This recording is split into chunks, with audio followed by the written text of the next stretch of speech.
Welcome back to the show. Closed door meeting, SEC versus Ripple this month. Could it mean settlement? We got that and so much more. Somebody roll that beautiful intro.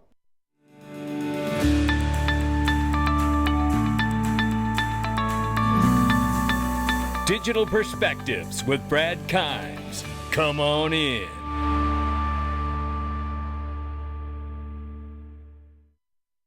Welcome back to the show. You can follow us on Twitter and YouTube for exclusive content. Right now, it's $1.45 trillion market cap for crypto. The market is off by 0.7% in the last 24 hours. Good afternoon, good morning, good evening, wherever you are. 36,500 for Bitcoin right now. Just over 2,000 for Ethereum. 88.3 billion plus for Tether market cap. Number 5 spot is XRP at 59 cents, off by 1.7 on the 24-hour, off by 6.3 on the 7-day. The range of price right now, dipping all the way down to 57 cents overnight here.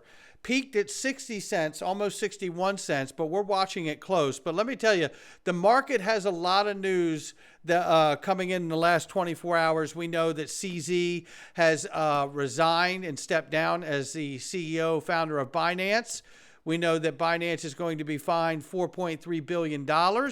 And we know that there was illicit activity that went on there for transactions and not complying with anti-money laundering laws to the tune of over 100,000 transactions. So it wasn't like twice, right? It's a big deal. There's other stuff we have to talk about too, but the space is getting healthy. That's what I see happening here. And there's another angle to this that I want to talk about today. But before we do, link to, ladies and gentlemen, the best private equity in the world. You can get some too. Just go sign up and register and start today. It's that simple. Just click the link underneath the video to get started.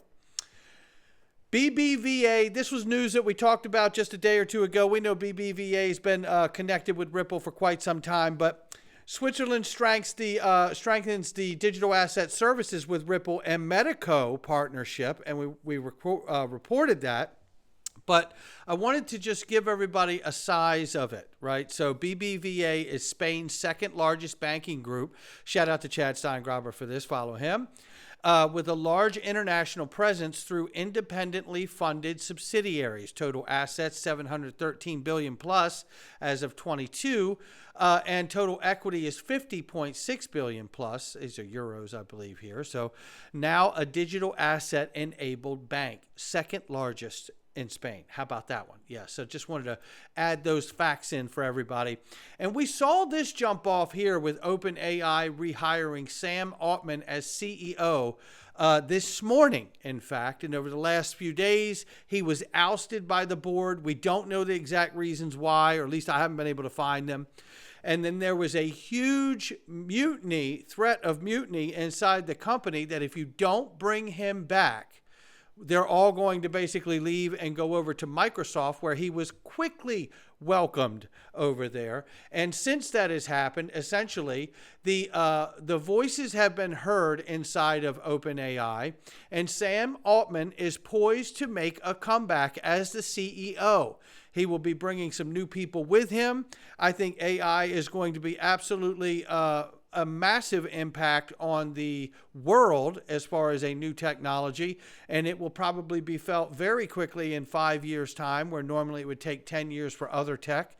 And this is going to be something to watch closely. Now, Sam Altman was welcomed to go back as the CEO at OpenAI, but Microsoft made it clear that they will be working with Sam Altman and OpenAI in a collaborative effort together in the future for Microsoft as well. So stay tuned for that. Meanwhile, back to the XRP ledger has seen an uptick in the number of decentralized finance applications.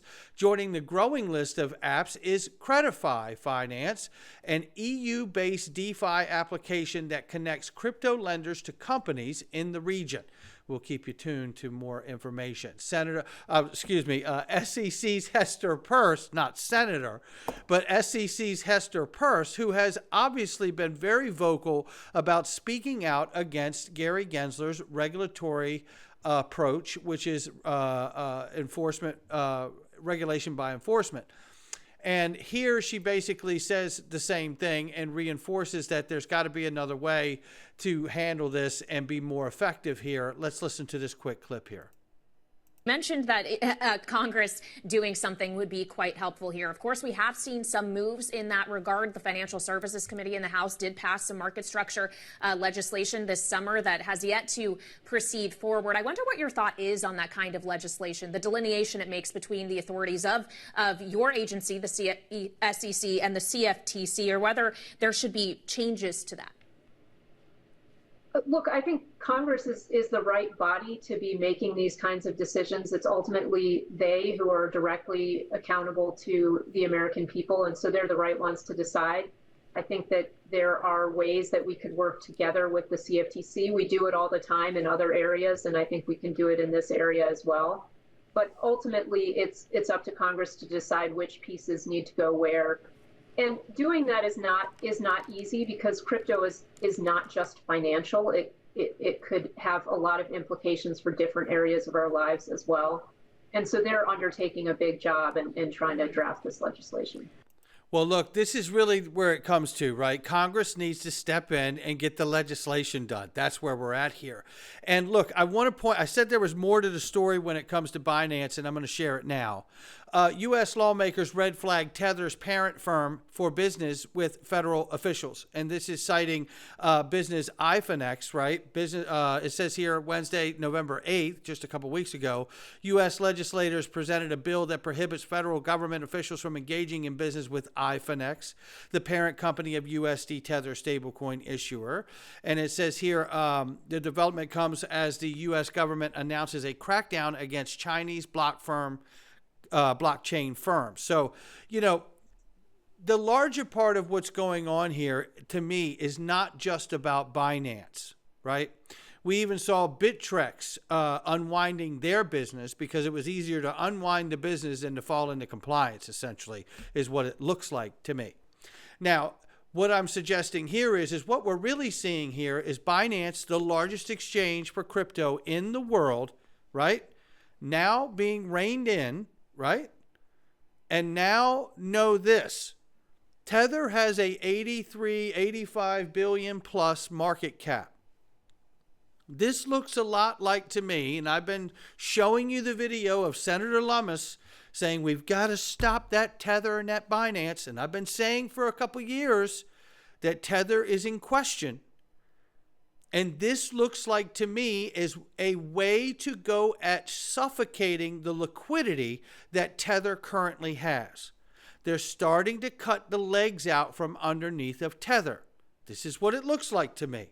Now, some people believe that Tether has been under capture by the Department of Justice for quite some time. Maybe it has. I don't know the answer. But what it does look like to me is that if we're going to have crypto winter end and a spring start, we're going to have to deal with the fact that Tether has constantly sat outside of the regulation and the accountability requirements that most traditional markets use. Just a fact. Why would you continually do that? So at the end of the day here, what I'm seeing is a larger plan that really is dealing with Binance and the things that went on inside of that company, but also dealing with where the largest areas of liquidity come from to support USD Tether. When you swing for the king, you better not miss. Tether is the largest stablecoin out here. Tether reality, Tether ordered to turn over hundreds of millions of dollars laundered through Tether and criminal activity supported by Tether. Tether spin, Tether partners with U.S. government to return funds as if they had a effing choice, right? Fun fact. Tether knew about the pig butchering operation as it was exposed months, if not years ago, and Tether did absolutely nothing about it proactively. This is speaking to the idea of what has gone on with Binance, I believe. So now with that being said, Justin's son gets hacked. Quick emergency Tether-Tron bailout. Institutionalized investors allegedly sending another $1 billion criminal terrorist money launderers a day after, immune from prosecution, Binance CEO pleads guilty to laundering billions of dollars. Again, this all looks like a larger narrative at play to suffocate Tether and to cut the legs out from underneath of it to really get it under control. Maybe they kill it altogether. Maybe they finally bring it underneath the regulatory scope and prudential regulation that it should be under to begin with. I don't know. But what I do know is that this is Brian Kelly here, right here. And Brian Kelly is back on the desk, and he's bullish on Bitcoin, which he has been. But if you remember, Brian Kelly is also the guy who was right here in this video. By the way, Brian Kelly's looking very healthy these days. Look like me. He's lost quite a bit of weight, getting healthy. But shout out to XRP Bags for this quick clip where Brian Kelly was showing Ripple and XRP years ago, back in 2018. And he talked about how the bigger the base for an asset, the higher in space it could go. Take a listen. The bigger the base, the higher in space. We love it. Shout out to XRP Bags for that one as a reminder. And you know what? That was 2018. Now think about the bigger in base the base is now that we're here in 2023, getting ready to head into 2024. Okay, now this is very exciting when I think about that. It's not financial advice, but something to really take and consider. But let's listen to a piece of this right here. And our next guest says we're just in the early innings of a new crypto bull market. Let's welcome a very special friend, Brian Kelly. Yes. It's great to be here. Great to be back. What's new, BK? I mean, What's new? What's new? Yeah, I mean, the audience. But you've been operating your Bitcoin fund still. Yeah, correct? Yep. Still involved in Bitcoin every day, 24 hours a day, 7 days a week, never stops. But it's been an interesting year. You know, I mean, in the last year we've gone from everything from FTX to now all of a sudden Argentina potentially, you know, they've elected a pro-Bitcoin president. So the momentum and sentiment has changed dramatically in that market. And then not to mention all the potential Bitcoin ETF filings that are still in the wings here. Right. So where do you see, you know, you don't have a price target necessarily on Bitcoin. Yeah. But what are you thinking in terms of where you are now? So there's a couple things. We know in the past that Bitcoin has had these 2-year cycles that are generally centered around the halvening. And so we have another halvening coming up in April. And I'm not one of those people that thinks the halvening is the actual catalyst, but it's one of those sentiment things that all of a sudden now you have a reduction in supply. Couple that with the fact that we have the Federal Reserve that is likely done for some time being of raising rates. If not, we don't think they're going to go to 10%. Maybe they go to 5.5%, right? And then the second part of that is we now have these ETF filings. So for the first time ever, just like the gold ETF, you're going to have retail investors, not that they couldn't buy it before, but now registered investment advisors. Your Morgan Stanley wealth manager can allocate to this. And so that's what's got the market excited about this new ETF. And it really is. When you're talking about financial analysts or financial advisors being able to offer exposure to this market through ETFs. Look, there will be hundreds of billions, if not trillions of dollars over the next few years should these ETFs for spot Bitcoin and Ethereum and other products, I believe XRP as well could happen as well, and multiple other cryptos, and we see ETFs for those as well. You know, the big thing here for me is that, you know, if we see the approval of these things, the exposure to those assets to the retail investor that doesn't want to be us, doesn't want to be the retail speculator, doesn't want to, you know, open up a cryptocurrency exchange, right? Especially with all the news that's going on now. But having that money come in forces in a spot ETF situation, the actual custodian, you know, or the company that's offering that has to use a custodian and buy what they are offering. So if it's a $100 million fund or a $100 billion fund, it has to have that much backing it in the actual asset. And that's going to create scarcity and demand. And then think about coupling that understanding with the assets that have use case utility. Oh yeah, we like it. Then there's this. Amid the ongoing legal battle between Ripple and the SEC, the U.S. regulator has recently announced an upcoming closed-door meeting with the crypto firm, which is expected to take place at the end of this month. But what could come of it? This is according to Bitcoinist. SEC closed-door meeting here with Ripple. The United States Securities Exchange Commission announced to start it off with the time and date of the upcoming closed-door meeting, which is expected to take place on Thursday, November 30th. So we're just a few days away here. At approximately 2:15 p.m., according to the notice, the meeting will be held via remote means or at Commission's headquarters in Washington, D.C. So keep a lookout in case Brad ends up in Washington, D.C. around that time. The meeting will be held via remote means and or at the Commission headquarters. And it says here, the upcoming meeting with Ripple will see several subject matters being discussed and handled. These include institution and settlement of injunctive actions, institution and settlement of administrative proceedings, resolution of litigation claims, matters related to litigation, and other matters related to examinations and enforcement proceedings. Now, let's get to this part where John Deaton actually says, no, we should probably just stick to the dates and the schedule that's been issued for now, right? So, look, we can't rule out that something could take place and there could be a settlement, right? Is it likely? That has not been the action of the SEC that it is likely. However, you do have to wonder with the $4.3 billion judgment that just happened with the DOJ, if the SEC's feeling good and maybe takes a pivot because they were not on stage with the Department of Justice for that decision. It was the U.S. Treasury and the CFTC. Now, John Deaton went on to say dates of the final case revealed, and he said here with us the next important dates on the final case between Ripple and the SEC.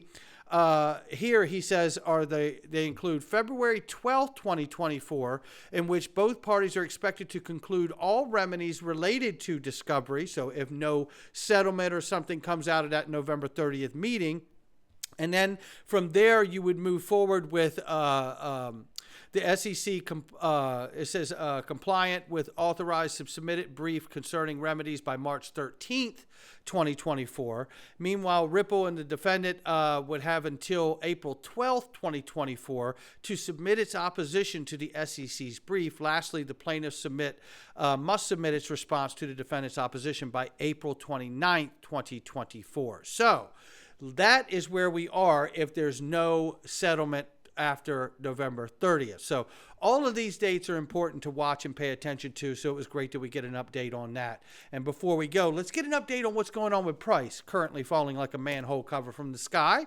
And you know what? Technical analyst Egrad Crypto says here, this is not unlike what we were looking for on the chart. And basically, upcoming the weekly close will tell us if we have hit bottom or we still might dip to around 52 cents. 66 cents isn't as sturdy as people thought. XRP is in middle ground, so it's a good time for dollar cost average. The yellow zone signals a bit of a bearish phase, and securing 50 cents as a support is crucial, expecting XRP to wick into the yellow, XRP dropping multiple closes below 50 cents, as you can see. So here we are with these. We're watching this closely to see what happens. If we get that support, it will be very good for us and the charts, I believe. But that's not financial advice from me or anyone else. Now, what I hope is that you will come join us in the Freedom Zone, which, by the way, XRP Las Vegas is coming up, ladies and gentlemen. And if you want to get a discount to your ticket for XRP Las Vegas, you can do that inside the Freedom Zone. And today we are taking on plenty of ideas, which, by the way, it's a much bigger narrative than just Binance inside the Freedom Zone. And we're also going to look at the world around us that you cannot see, but we're going to show it to you inside of here. Not financial advice from me or anyone else. I'll catch all of you on the next one.